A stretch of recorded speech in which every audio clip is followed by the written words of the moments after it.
हम जूली कुछ कह रहे, एक बार सुनवाते बात कर रहे हैं। बजट के अंदर क्या प्रावधान किया है? 1 रुपए का प्रावधान है क्या? और मैं फिर पूछना चाहता हूँ, केजी से पीजी के अंदर बच्चों से कौन सी फीस ली जा रही है? ऑलरेडी कॉलेज तक की शिक्षा बच्चों के लिए तो गहलोत जी ने पहले ही फ्री कर रखी है। आप कह रहे हो कि हम हाईटेक सिटी बनाएंगे। मैं पूछना चाहता हूँ, मोदी जी की 100 स्मार्ट सिटी तैयार हो गई क्या? सांसदों ने जो गांव गोद लिए थे वो आदर्श गांव बन गए क्या? इससे पहले महिंद्रा से सिटी बन रही थी, वो आपने पूरी कर दी क्या?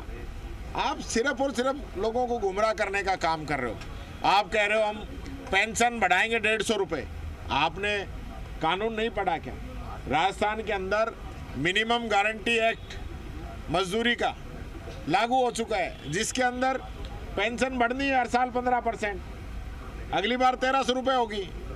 ये तो कानून बन चुका है। उन चीज़ों को हम वापस पढ़ रहे हैं और एक जनता के अंदर भ्रम पैदा करने की स्थिति पैदा कर रहे हैं। मैं ये पूछना चाहता हूँ, एससी के लिए आपका विजन क्या था आप बताते?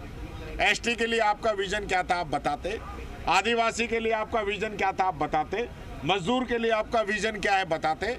किसान के लिए आपका विजन क्या है बताते? प्रदेश का आम आवाम किस प्रकार से प्रदेश के अंदर तरक्की करे उसके लिए बताते? आप राजस्थान की तुलना पंजाब से कर रहे हो।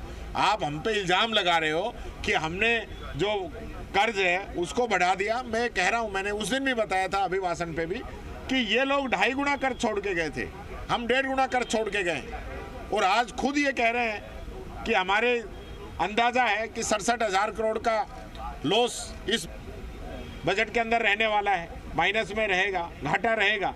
तो फिर ये तो हमारे गुना दुगने से भी ज़्यादा अब ये फिर वापस घाटे का काम कर रहे हैं। तो हम लोगों ने जो काम किया सिर्फ और सिर्फ पूरे बजट के अंदर सरकार को कोसने का काम करते रहे। कोई विजन नहीं, कोई प्रदेश को आगे बढ़ाने का कोई खाका तैयार नहीं कर रहे। ये इस प्रकार का बजट जो है, मैं समझता हूँ प्रदेश की जनता के साथ छलावा है।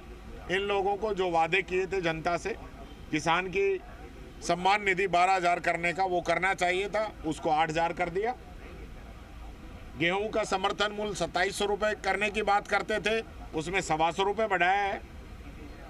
और डीजल पेट्रोल के अंदर वेट कम करने की बात करते थे, उसका तो जिक्र ही नहीं आया। मैं तो सोच रहा था कहीं पन्ना तो नहीं रह गया कोई बजट के अंदर, वित्त मंत्री जी ने गलती से कहीं कोई पन्ना छोड़ दिया हो। लेकिन बाद में पता चला बजट पूरा पढ़ दिया, वेट के बारे में, डीजल पेट्रोल के बारे में कोई चर्चा ही नहीं थी। और मैं एक बात और कहना चाहूँगा, इनके लोग आज भी सदन की मर्यादाओं का पालन नहीं कर रहे। वित्त मंत्री जी जिस प्रकार से बजट पढ़ रही थी और बीच में जिस प्रकार से अपनी तरफ से जोड़ के बातें कह रही थी, वो कभी बजट के अंदर होता नहीं है। बजट जो बना हुआ होता है वो ही पढ़ना होता है।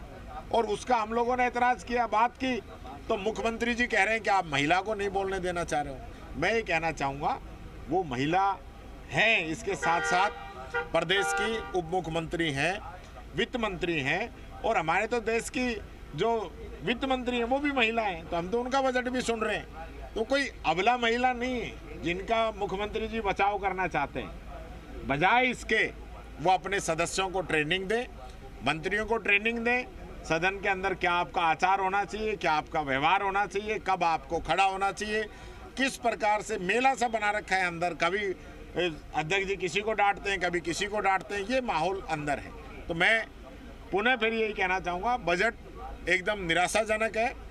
जो लोगों को जो उम्मीदें थी उन पे कहीं ये खरा नहीं उतरा है। आपकी जो योजनाएं थी, जैसे चिरंजीवी योजना थी, उसका नाम बदल दिया गया। आपको क्या लग रहा है कि ये सरकार आपकी उस योजना को लेकर कितना सीरियस नजर आ रही है? देखिए, चिरंजीवी तो ठीक है।